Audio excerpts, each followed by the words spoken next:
Армысыздар, сіздермен бірге Екібастұз қаласы. Рухани жаңғыру бағдарламасын ілгерілету аясындағы видео-челленджді жалғастырып, еңбек елдің мұраты арнайы жобаны ұсынамыз. Арнайы жобаның мақсаты кез келген жаста үздіксіз білім алу және кәсіптік бағдар беру идеясын дәріптеу, табысқа қол жеткізген адамдардың беделін арттыру арқылы өскелең ұрпаққа еңбекке деген сүйіспеншілікті ояту. Әсіресе еңбекке шақыру карантин кезеңінде өзекті. Пандемия адам мен қоғам өмірінің барлық саласына теріс әсер етті. Еңбек елдің мұраты арнайы жобасын енгізу арқылы күтілетін негізгі нәтиже барлық жастағы адамдар үшін кәсіби бағдар беру жұмысын күшейту және қоғамдағы әлеуметтік инфантилизмнің төмендеуі болады. Екібастұз өңірінде арнайы жоба шеңберінде білім бөлімі балалардың болашақ мамандығын таңдауы үшін тиімді шаралардың бірі ретінде кәсіпке дейінгі даярлық болып табылатын іс-шараларды тұрақты негізде өткізіп тұрады. Осындай жобалардың бірі қайнар білім беру және бос уақытты қамту кешенінде өткізілетін дұрыс таңдау жобасы болып табылады.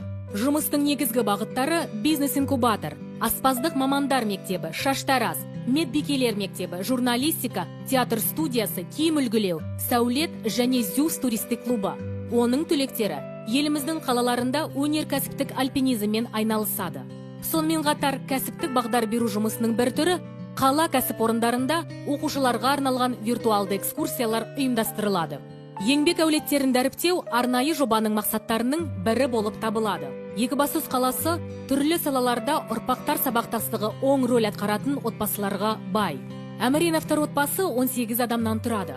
Восточный кенішіндегі ең көп кеншілер әулетінің жалпы еңбек өтілі 100 жылдан астам уақытты құрайды. Әміреновтар отбасының басшысы Рышат Бабайұлы 6 баланың әкесі.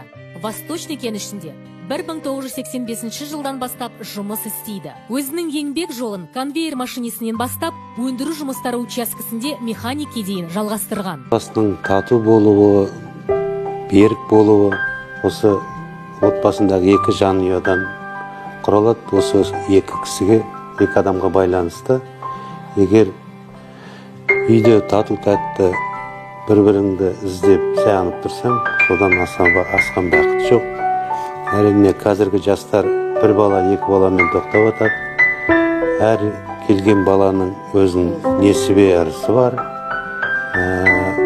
Көп болуға қорықпаңыздар деп айтқым келеді.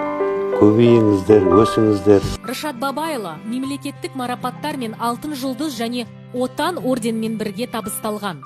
Қазақстанның еңбек ері атағының иегері.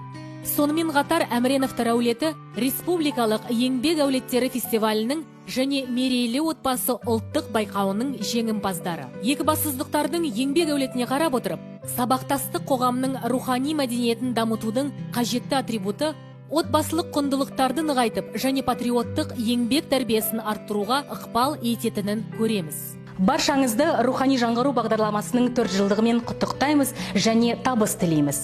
Еліміздің игілігі үшін аянбай еңбек етіп, мұратымызға жетейік.